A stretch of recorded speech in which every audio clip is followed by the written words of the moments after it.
Labyrinths is brought to you by Knox Robinson Productions. Please consider becoming a patron. For as little as $5 a month, you can listen to Labyrinths ad-free. Visit patreon.com/Knox Robinson to learn more. Was it a sex game gone horribly wrong? That's what Italy's Supreme Court wants to find out. British tabloids painted a picture of a wild party girl with a dark side. Prosecutors believe that Knox murdered her friend as part of a drug-fueled orgy. Killed Meredith in a drug-fueled sex game gone awry. Cut the throat of her friend while involved in an extreme sex game.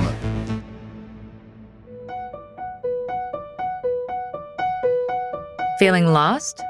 Then you're in the right place. I'm Amanda Knox. And I'm Christopher Robinson. And this is Labyrinths. When I arrived in Perugia as a 20-year-old, I was sexually active, but pretty sheltered. I could count my intimate partners on one hand. But when she was accused of murder, her rather unremarkable sexuality was distorted and magnified into something deviant. They painted me as a femme fatale, and the courtroom and the media ignored the lack of evidence and focused on things like the joke vibrator a friend had bought me that I never used, or what underwear I purchased. All to support a fantastical theory about a sex game gone wrong. The misdirected focus on my sexuality was one of the things that bothered me most about the trials. I could have been a professional dominatrix and it shouldn't have mattered. That still wouldn't make me a killer. It was unfair, and not just to me. Looking back on those years, we started to wonder, how does the BDSM community feel about their lifestyle being used to vilify someone accused of murder? We started to wonder, what does a sex game gone right look like? What even is a sex game? Does it even involve sex? We decided to find out. So we connected with one of the most respected dominatrixes in LA, and perhaps the world, Mistress Cyan. For all the vanilla people who don't know, what is BDSM and what is it not? BDSM is a consensual exchange between two people, a power exchange that involves anything from a dynamic of one person serving the other to impact play with spanking, floggings, and so on. What it is not is abuse. There is a difference between good pain and bad pain. That good pain being like a flogging where it starts off feeling like a massage and it gradually builds so that the different levels of serotonin and dopamine and everything in your system starts to get released and these endorphins start to give you a really nice feeling, makes you feel good. But someone who enjoys being flogged would not enjoy like a toothache or stubbing their toe. Right. And when people ask, why do you like to hurt somebody? I explain to them, it's not really hurting them. It's like getting into a nice hot shower. You turn the hot water up a little bit. It's a little stingy, but not enough to turn it down, not enough to get out. You turn it up and turn it up. And after a while, it's so hot, but it feels good that if you just got into it at that point, it would feel scalding. And that's what BDSM is about. So it goes from pleasurable and gets better and a little bit more intense until basically that pain and pleasure threshold become one. And the pain is the pleasure is the pain. In the lifestyle, many people avoid sex and use BDSM more as a foreplay. In a professional sense, there is no sex involved. BDSM is not prostitution. We're there to satisfy the mind and the emotions. The biggest sex organ is between your ears. Mistress Cyan is both slight and imposing. She's a tall woman with penetrating eyes and striking red hair that pops against black latex. Now in her 60s, her face shows a hard-fought battle against stage 4 tonsil cancer. To no one's surprise, she won. Cyan has been a pro-dom for nearly 30 years, and though she's known for her skills with the single-tail whip, her journey to become a leader in the BDSM community has been about much more than physical technique. I had fantasies of we would catch somebody and could tie him up or get caught and get tied up. Didn't relate it to anything sexual, didn't relate it to anything other than this is fun. And then a couple of years went by and I started realizing that there was something more to this. And did you ever share that with your intimate partners?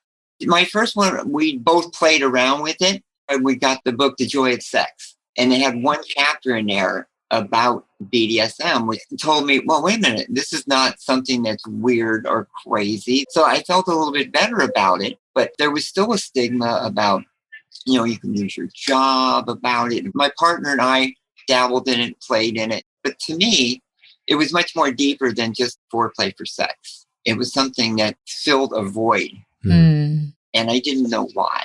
I had a good childhood, a nice family, but there was always something missing. And even in my first marriage, I felt there was something missing. I had not only these fantasies of BDSM, but I didn't feel that I was in the right body. Mm. I went into this sense of denial from the age of probably 15 until 30 about this. Wow. I finally decided to go see a therapist and find out, what is this about? Am I a cross-dresser? Am I bisexual? Am I gay? What is this? And I came to the realization that I was transgender and that I was not hurting anybody, damaging anybody. And I eventually came out with it all, which was very scary. It sounds like your journey into transitioning into your true self was part BDSM and part gender transitioning. I had a corporate job. I was working in the music industry. I had a nice family. I had 3 kids. Had everything that anybody could ask for. Didn't realize that I wasn't happy. Mm. And it affected my first marriage. And that's basically why I think we split up. Hmm. Once I was out of that and started exploring a little bit more deeper, I felt like the world was lifted off of my shoulders. Mm. But I was still kind of living that double life. I was in the music business and managing bands. I was responsible for their careers. And I felt that I'm going to have to talk to these people, because if something gets out about me, it could affect them. I realized that I'm burdening other people with my secret. Mm. I did an open letter to all the record companies and totally came out with it, fearing rejection. And to my amazement, I found that my worst enemy was myself. That every single person, best friends, working relationships, everything, all embraced it and said, we're friends with you because of who you are, not how you dress or what you look like or what you're into. No. And it taught me some big lessons. But the toughest letter of all was that I was separated and my ex contacted me and said, my daughter and my son wanted to come down and spend the summer with me. And at that point, I had not disclosed that to them. I see. Mm. And I was met with this dilemma of, I don't want to say no because I don't want them to think I don't want them around here, but I can't hide where I transitioned. So that was the letter that I wrote to my ex, put it in snail mail. And the next 5 days was almost traumatic. Waiting for the reply was, I expected that you're not going to see the kids, it's done. And I got a phone call one night and it was her, and she said, I got your letter and I'm really happy for you. Oh. I'm glad you finally realized it. No. The kids, they're like, oh, they're not surprised. They kind of knew too. My daughter and son came down to live with me, and again, my own worst enemy. My daughter was having some friends over, and I said, hey, I'll stay in the other rooms. And she was like, why? And I said, well, I don't want to put, and she's like, look, if they're not accepting of who you are as my parent, they're not my friends. Mm. And I realized, wow, times have changed. This would never happen when I was a kid. Times have really changed. When I discovered the community wasn't anything like it is today. There were no public dungeons. There was no real internet. And people had their parties at their homes and stuff. You didn't learn by going to classes. You learned from starting at the bottom. And at the time, I liked bondage. And they explained, something you really want to do, you really need to experience it as a submissive. And so I started engaging with some people in the bottoming role. The first time was going to be for my birthday. They wanted to give me a birthday spanking. I'm like, no, I'm not into pain. And it turned out that spanking wasn't anything what I thought it was. It was a little bit stingy, but not enough to say stop. And it was kind of erotic. They would spank, kind of do some rubbing, caressing, spank a little bit more. And I thought, wow, maybe this is kind of my balance in life. I thought I was only dominant, but this is touching some buttons here. And so I felt at home in it. And the people I was involved with were very knowledgeable people. And one day, a person I was playing with, he said, "Would you interested in being collared?" And I said, "I'm not, what is that?" And he said, "Well, a collar is a symbol of a commitment, like a power exchange. You surrender, you agree to do what I tell you to do, and so on. It's all about trust, trusting me that I'm going to use the power and not abuse the power." So it sounded really good to me. So I said, "Sure, let's give it a try." So I got collared. And I'll tell you, being collared and being in that space has helped me in every other area of my life. It helped me with self-discipline. It helped me with focus. By going to somebody's house and being the first ones to get up and play, I was a very, very shy type of person, very introverted. And I was like, oh my God, why can't we wait till everybody else is doing it?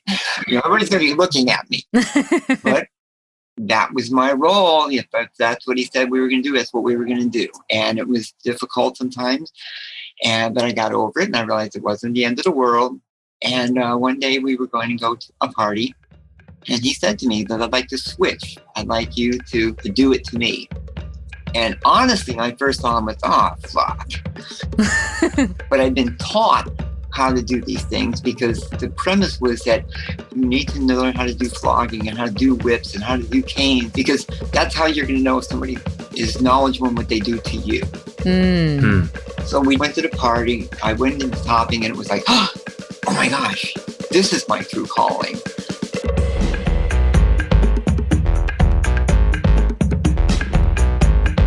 And after that, we had a discussion.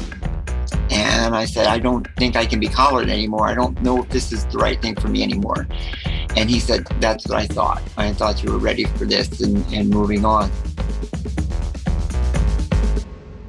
So the collar came off that night. And as a result, this shy person that didn't even want to get in front of people, now I can get up in front of crowds at conventions and speak. I guest speaker at UCLA, Stanford, colleges like that. I got confidence in business. I'm very self-disciplined as far as focusing and prioritizing and organizing. I look back on it and am not ashamed to say that, yes, I submitted as a college slave and learned from the bottom up. But it was much more than the BDSM or the lifestyle part of it. It affected my entire life and helped mold me into being a better person.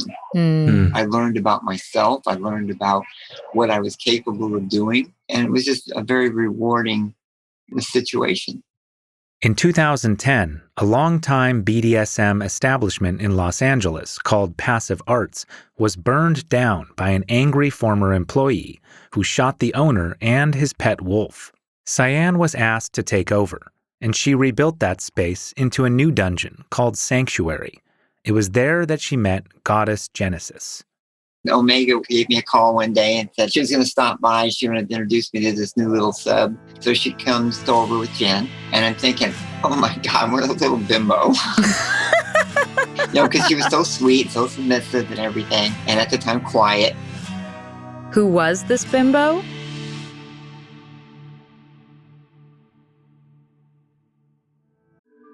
Hey, listeners. Thanks for tuning in. This podcast is only possible thanks to listener support. So please consider becoming a patron. Visit patreon.com/Knox Robinson.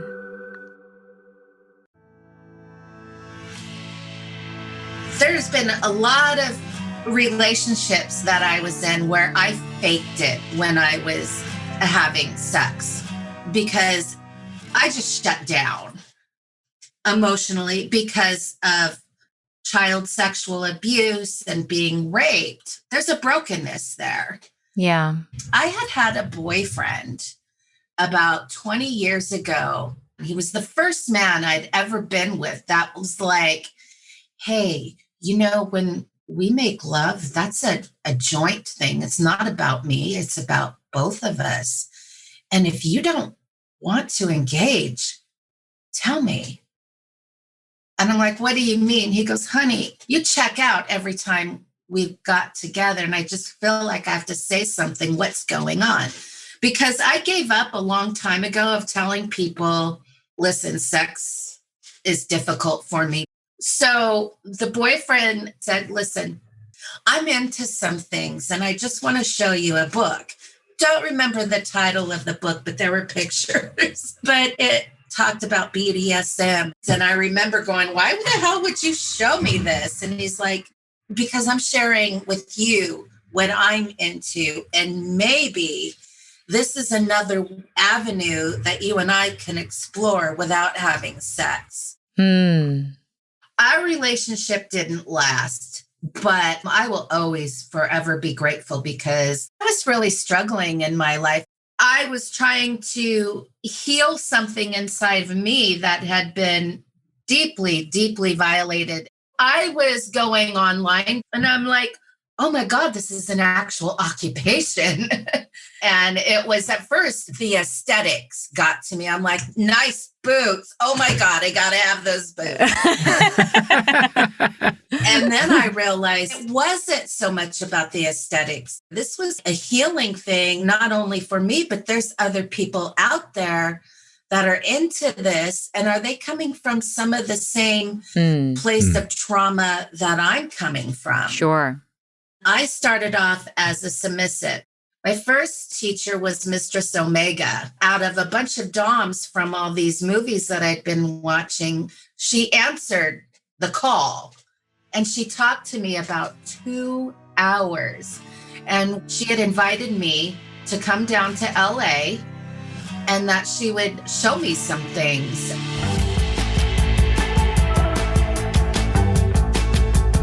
And I'm from the very close-knit family. So I'm like, hey, over Christmas weekend of 2003, I go, Mom and Dad, guess what? I found out what I want to do with my life. Did it feel like a coming out moment where you like... Yes. And I'm like, maybe you didn't want to know this, but by the way, I'm going to need a ride to the airport. So that's how that happened. My parents helped me. They did not disown me. I was like 37 when I moved away from my close-knit family. Omega had hooked me up with a job at the Chateau, which is now closed, but it was very world famous Chateau. And my other mentor was Sir James, and learned a lot and have a lot of fun. Like I should write a book just on the Chateau days, because it was like training day.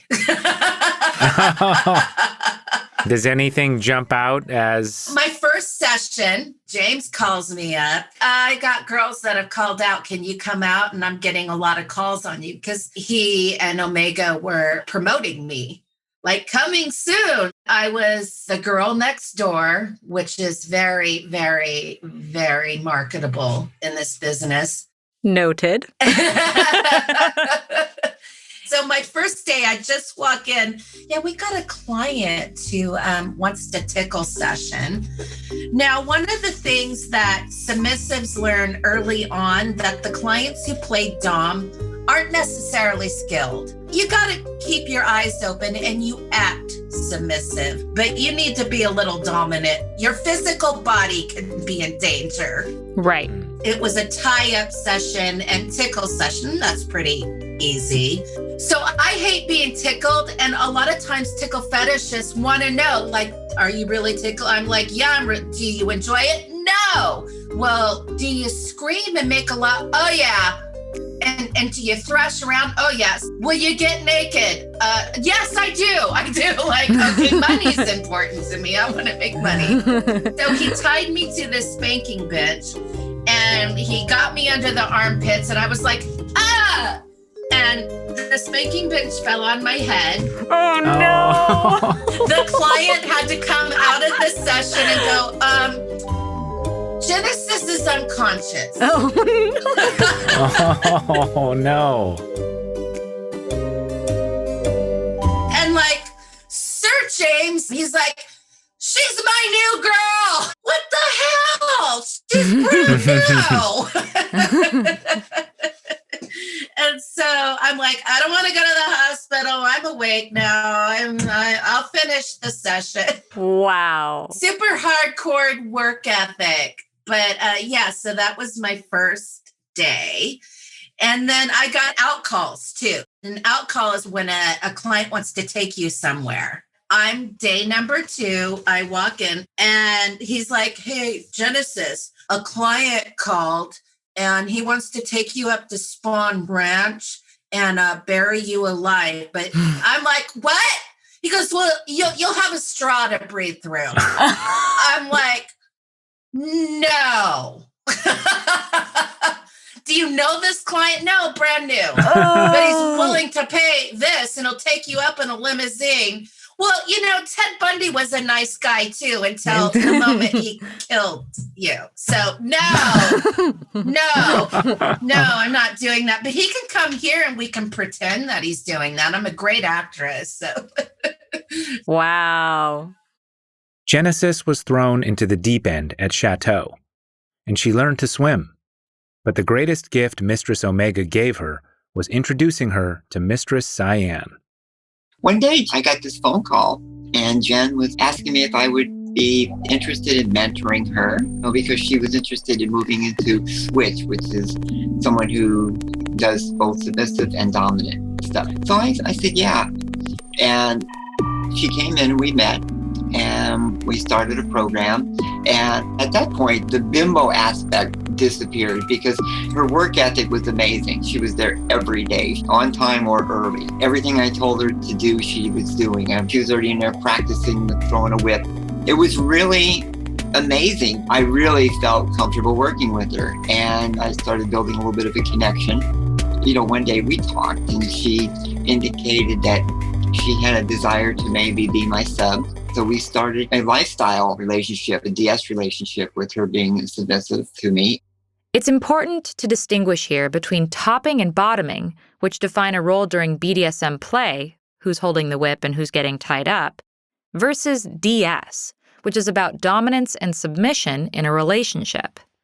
A submissive is somebody who serves, but in their negotiation, they're like, these are my soft limits. These are my hard limits. These are my absolutely, we can't even go there. A DS relationship can be almost marriage-like to family-like, or we're simply play partners and I will be submissive to you where we're playing. So it's what you both define together. So there are a million different ways that people have their thing. For me, it was about self-discovery too. And a lot of it had to do with my healing, with coping with my bipolar symptoms and wanting to grow as a human being. And what makes Cyan great is Cyan takes in the misfits. And she's like, I have a family and I love them, but we have some dysfunction. We put the fun in it.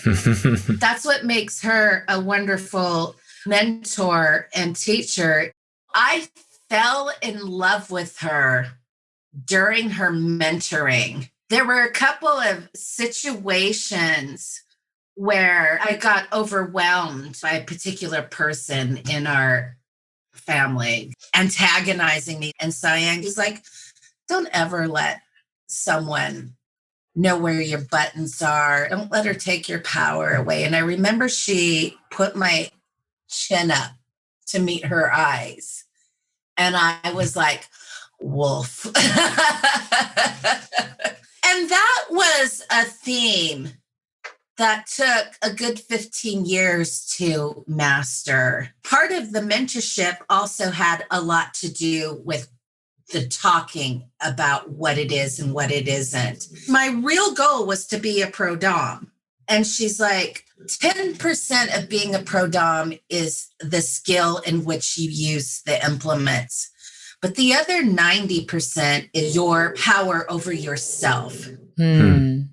I was teaching her the difference between dominant and dominance, and that you can teach somebody how to dominate someone, but dominance can't be taught. Dominance is developed over time with experience and maturity. The big part of our mentorship is being in control. If you're not in control of yourself, you can't expect to be in control of anyone else. Dominance is something that people feel with your presence. It's not how you talk. It's not what you say. It's not necessarily what you do. It's all about how you handle yourself. Yeah, that was a lot of the reason why I wanted to become her submissive or a slave. In a typical DS relationship, a submissive still has limits that are negotiated up front.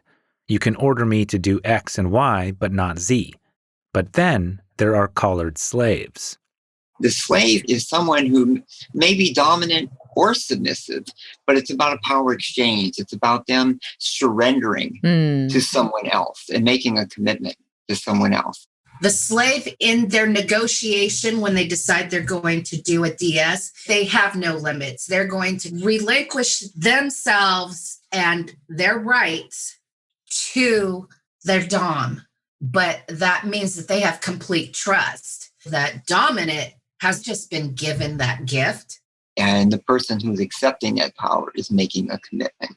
And the collar is just a symbol of that commitment. Like a wedding ring is a symbol of a marriage. Someone doesn't have to be wearing the collar to be collared, and somebody doesn't have to be wearing a wedding ring and still be married, or vice versa. Putting it on doesn't mean you are. But Genesis didn't just become Mistress Cyan's collared slave. DS relationships are not mutually exclusive with more traditional unions. My feelings started to grow for greater than just in a DS relationship. Eventually, we moved in together, got married, and so far living happily ever after.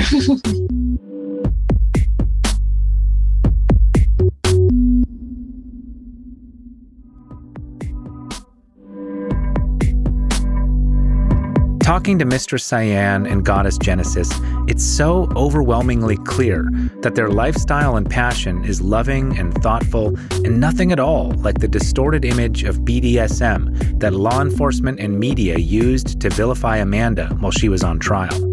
Given that the BDSM community has been used to vilify others this way, you might expect them to have a complicated relationship with law enforcement.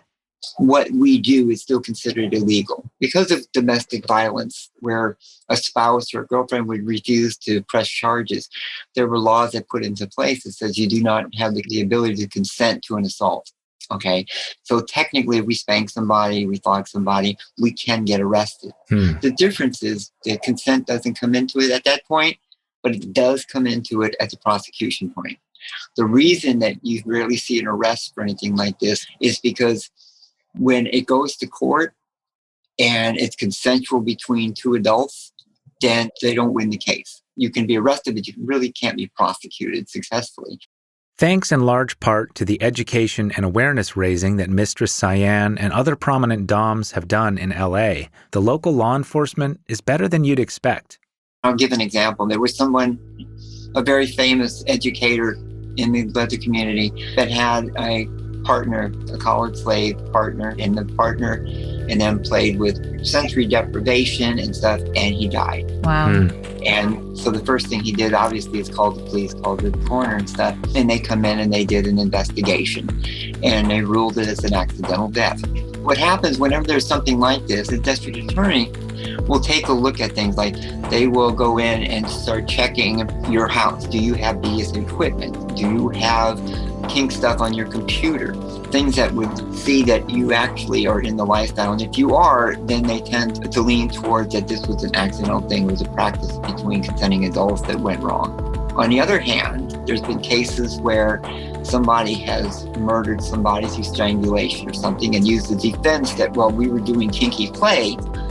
And that's when they bring in expert witnesses in the community to talk about it. And they will look and see if this person has a history of being in a community, if they've gone out to events, if they have things on their computer, and they will actually prosecute the person for murder. So there's a much better understanding of what it is. And the more we talk about it, the more it becomes out into the public, the better understanding it is. I'm been really excited to be able to speak at some of these colleges, because it's not only sexuality classes that invite me to speak, it's sociology classes where there's intake nurses asking, if somebody comes into the emergency room, how do we know if their bruises are from abuse or from BDSM? And I would usually tell them that if you educate yourselves a little bit about it. For example, if somebody's got a bruise and you say, oh, have you seen? That will If it was from BDS, they're going to know what you're talking about. They're going to know, yes, it was. If they give you that deer in the headlight look, chances are it's probably abuse. Also, a good indication would be where the bruises are, because people who play responsibly know where to hit and where not to hit. We don't hit where the kidneys are. We don't hit on the spine. And when someone's being abused, those are often the places that you probably will see where the bruises are. Educating law enforcement and the public has become an important part of the mission of Sanctuary. We're the largest dungeon in Los Angeles and one of the largest, but not the, in the country. We have an event called Awakening each month. They set up little different stations throughout the dungeon, like spanking and flogging, and people who can watch and they can experience it. They come in and they can be flogged, or they can be spanked, or they can be taught how to do it. You can come into a place like Sanctuary and learn and watch and meet people. We've had people who met here and gotten married. We've had marriages conducted here at Sanctuary. And I think that's the most important part. People feel like they're coming home and they're not coming to a business. The importance of community has always been central to Cyan's vision, and it's something she found lacking in the broader BDSM world. In particular, she saw a rift between the pro-dom world and the lifestyle world. The professionals tended to look down on the lifestyle people as unserious, while the lifestyle community had an image of the professionals as only in it for the money. So the basic concept was to try to put together an event that would bring both communities together, the lifestyle community and the professional community, to have a better understanding and celebrate our commonality and respect our diversity. I announced it in 2003 that it was going to be in LA in 2004. And my intention was to basically be a small Los Angeles event. But within about 6 weeks, it became a national event. I had people from all over the country registering, and it went off so well that after the first DomCon in LA, the chatter online was that the lifestyle people going, wow, we met these professionals and they're really nice people. They really are genuine. And some of the presenters and teachers we had from the lifestyle professionals were like, wow, some of these people really know what they're doing. Okay. And some of us even learned from them. So it bridged the gap and it erased that bias towards each. And we have been in Los Angeles. This will be our 18th year. They eventually expanded to hold a second DomCon on the other side of the country. We were in Atlanta for 12 years. Then we moved it to New Orleans in 2016. Not only did it unite the community, but it's been the place that anybody who's got an interest in this, that has been spurred by either videos or seeing something on TV, can come and learn. We do 60 classes over the course of the weekend, everything from beginner technique type of things on how to do it and do it safely, all the way to very advanced type of things that those of us who've been around for 30 years doing it still need to learn, because we always are learning. I mean, quite honestly, what we call edge play, the things that are really like fire play, knife play, those are some things that you never saw 20 years ago, except in rare cases. And now it's mainstream. There's been so much education on how to do things safely. We even had a class in liquid nitrogen play. Wow. Which I never, ever had a concept of what it was. But it was very interesting on how to use liquid nitrogen in a safe way in BDSM, which was amazing. How fun. We first made contact with Mistress Cyan pre-pandemic. And when we learned that DomCon New Orleans was approaching, we realized we had to go. So we asked if it would be okay for two vanilla noobs like us to come and see what it was all about. Mistress Cyan invited us to be her personal guests. So we booked our tickets. While DomCon LA is a massive affair, DomCon New Orleans is a little more intimate, which was perfect for us. For one, I was terrified of being recognized. Can you imagine what the tabloids would say if they found out Amanda Knox was attending a dominatrix convention? DomCon was held in a hotel conference center, the same ballrooms and breakout spaces that likely hosted real estate groups and bar associations the week before. And like the Innocence Network conference, where you might have no idea that the man next to you in the lobby spent 20 years on death row for a crime he didn't commit, here we found ourselves mingling with people in casual dress who may have been pro-doms or collared slaves. Some of this became evident when we met up with Mistress Cyan and Goddess Genesis in the hotel bar. Casually chatting over a glass of wine, people would approach and kneel before her, gaze at the floor, and beg her permission to speak. We started to wonder what they thought of us, sharing a table with Mistress. Did they think I was a visiting dom and Chris was my slave? Or, as one of her slaves later asked us, if we were both subs petitioning to become members of Cyan's DS household. The conference officially began the next day, and after the opening ceremonies, we wandered around the vendors' market, where all manner of corsets and latex and whips and cuffs and floggers were for sale. The first workshop we attended was a flogging workshop led by Mistress Cyan. Unlike the whip, which gives a stinging sensation, the flogger is made of many strands of soft leather, and when used properly, it gives a thudding sensation. Mistress Cyan, in her late 60s, is not a physically strong woman. But flogging, we learned, was not about strength, but precision, striking the same spot with just the right intensity until the thudding slowly builds up to that liminal space where pleasure and pain are indistinguishable. Afterwards, we went back to the vendors and bought our first flogger.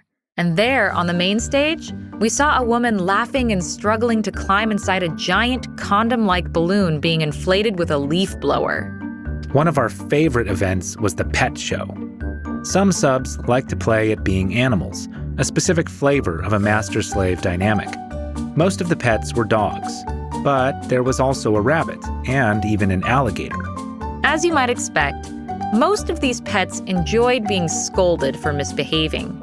The alligator in particular kept ignoring the show events and going after the bunny rabbit. This playful and silly side of the BDSM community was a pleasant surprise. The workshop we attended the following morning was life-changing. The topic was protocols in a DS relationship, and several doms and subs spoke of the importance of clear communication and established levels of service. During a play party, they might be in high protocol, where the sub is dressed in zippered latex with a ball gag in their mouth and can't speak unless spoken to, even to use the bathroom. But that level of formality is inappropriate at the grocery store, where a more informal protocol might render the submissiveness of the sub to the dom almost invisible to the untrained eye. The more we learned about DS relationships, the more we realized that varying situations call for varying protocols, and that we could incorporate that level of clarity and communication into our own vanilla relationship.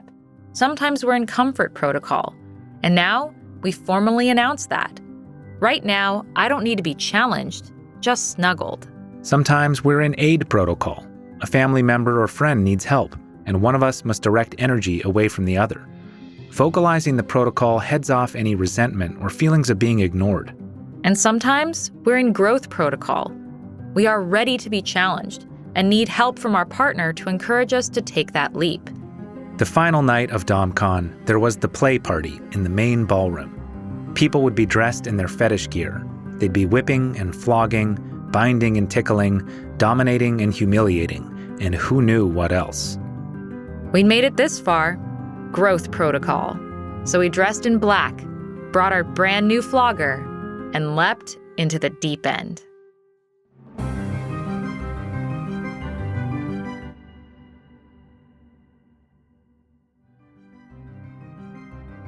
I will first capture the mind before the body.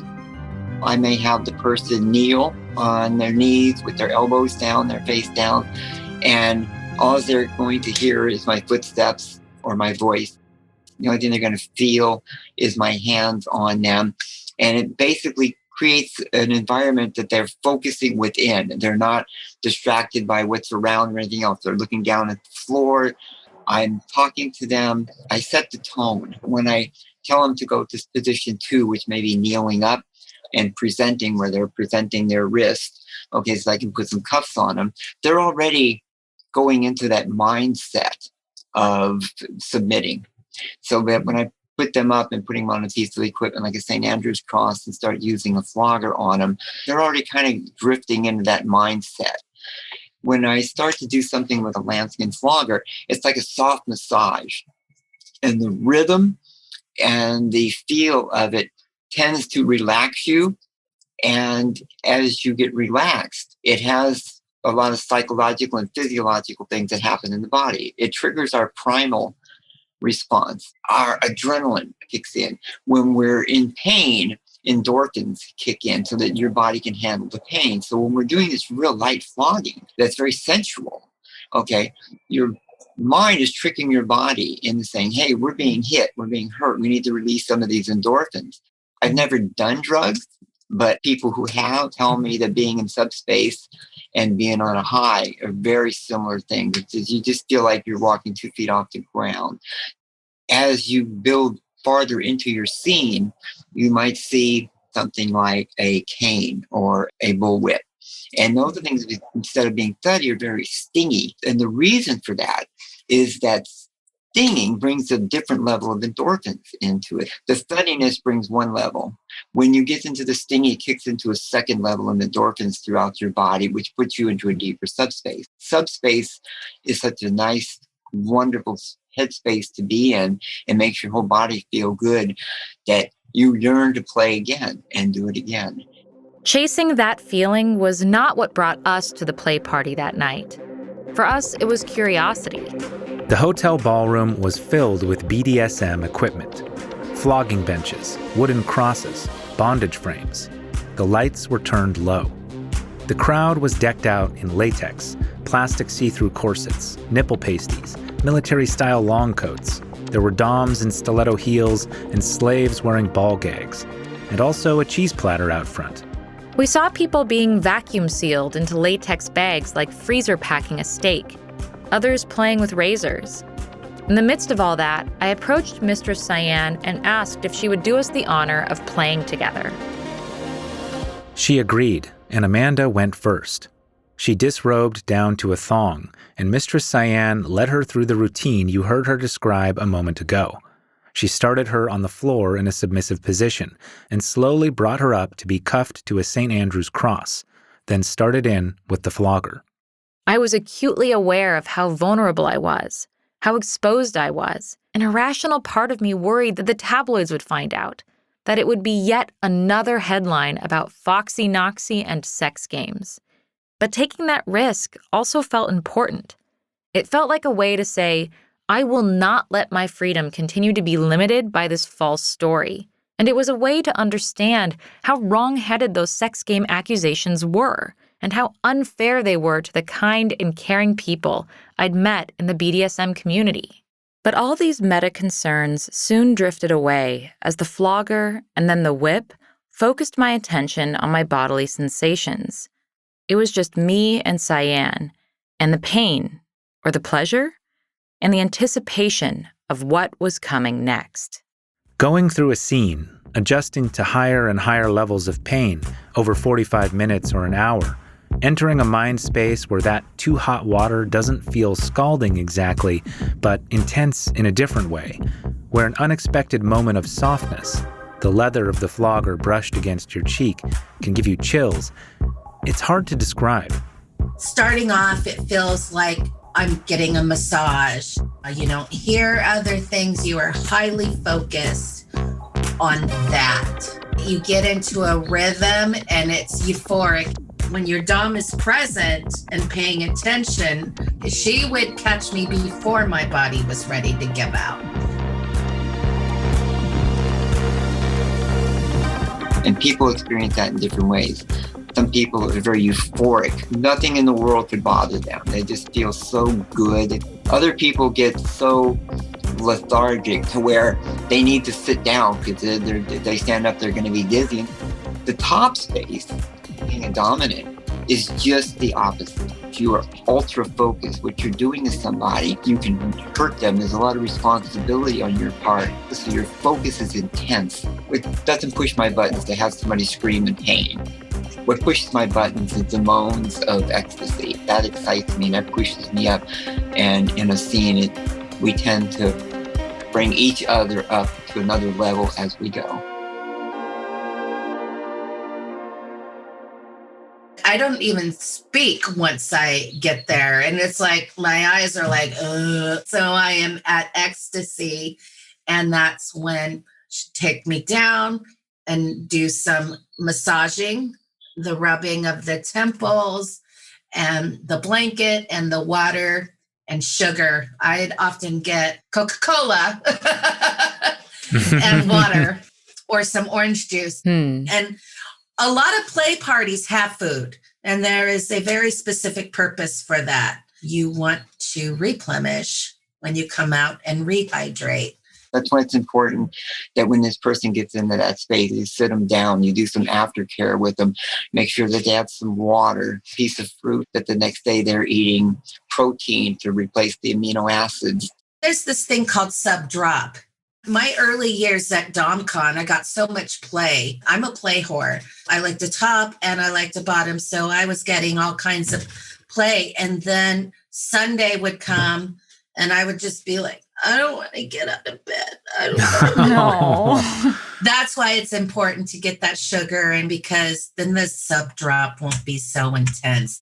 Sub-drop can actually bring on depression. Yeah. Sometimes I'd fly for a week and then it's like, I don't like to have views on how other people dom, but one of my critiques of people, when I hear them say, I don't do aftercare, I'm like, well, you're a shitty dom, shitty play partner then, because I think there's a responsibility to make sure that they're okay mentally and emotionally, because just spent 20 minutes just cracking their back open with a bullwhip. I mean, it was consensual, but there's a responsibility on your part now to make sure they're okay. And that's the bottom line about what this lifestyle is about too.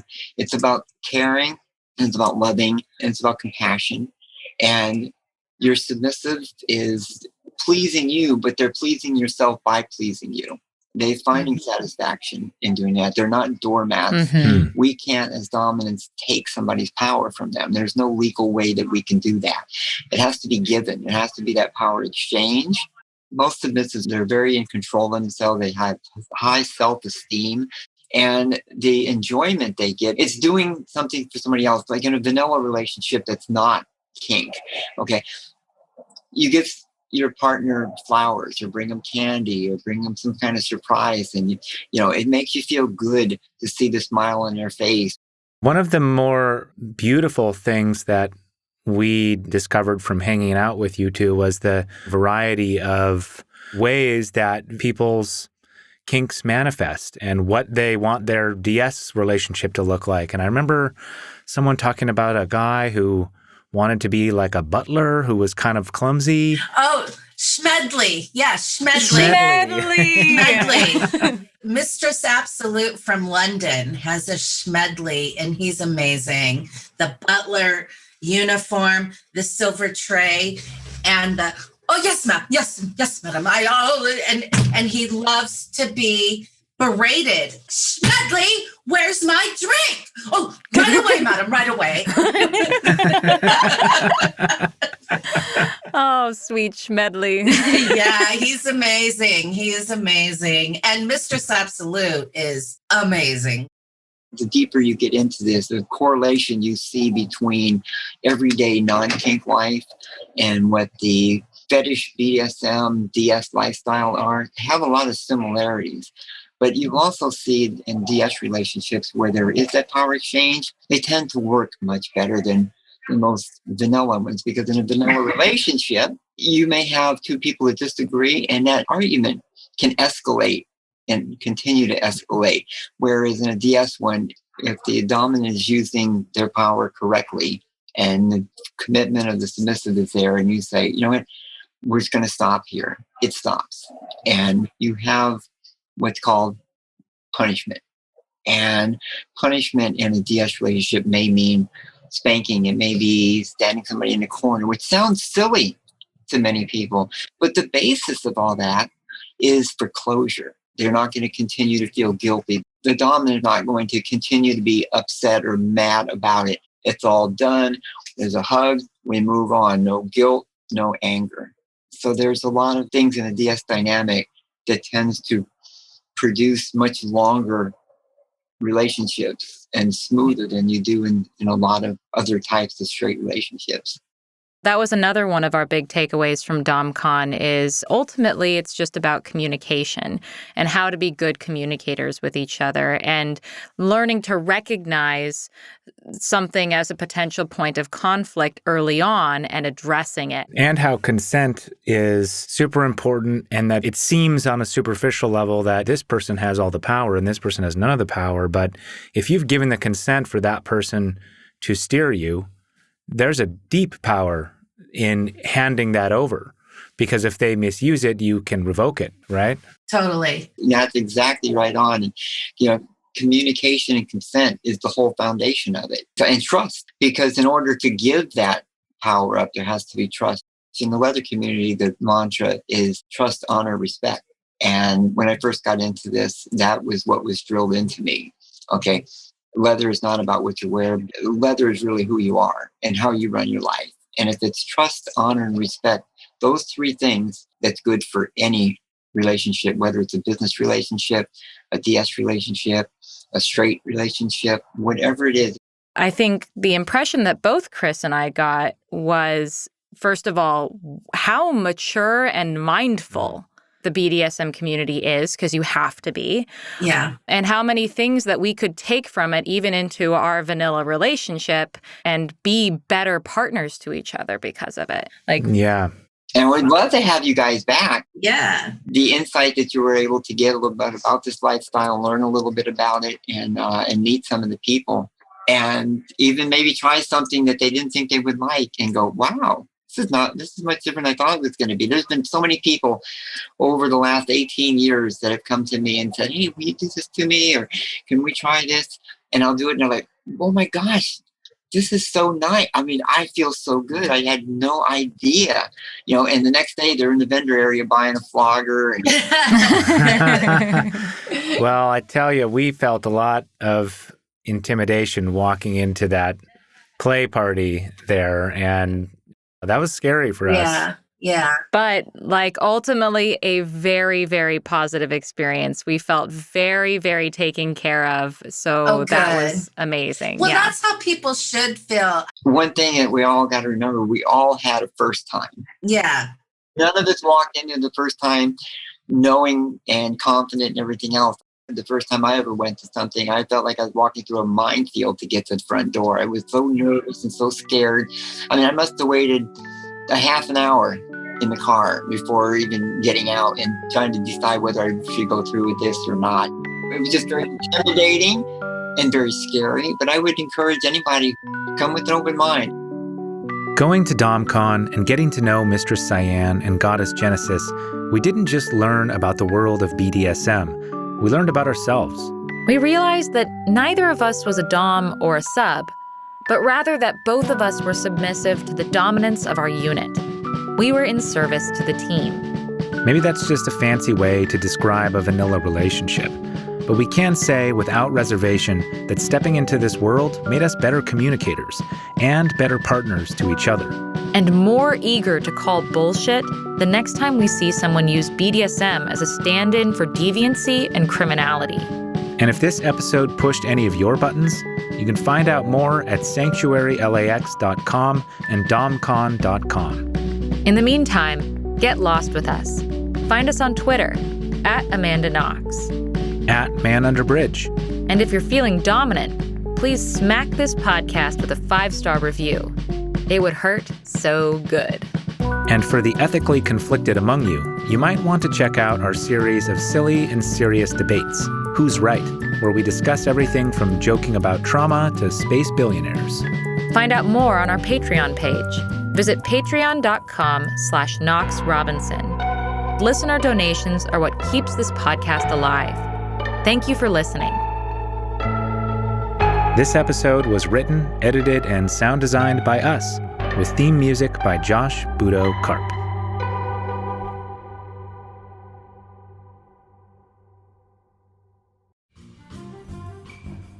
Hello, listener.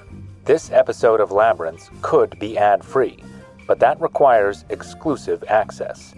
Your mission, should you choose to accept it, is to become a monthly Patreon subscriber, which will grant you access to top-secret patron-only content. This podcast will self-destruct without your support. Was that too cheesy? Who doesn't like cheese? Visit patreon.com/Knox Robinson.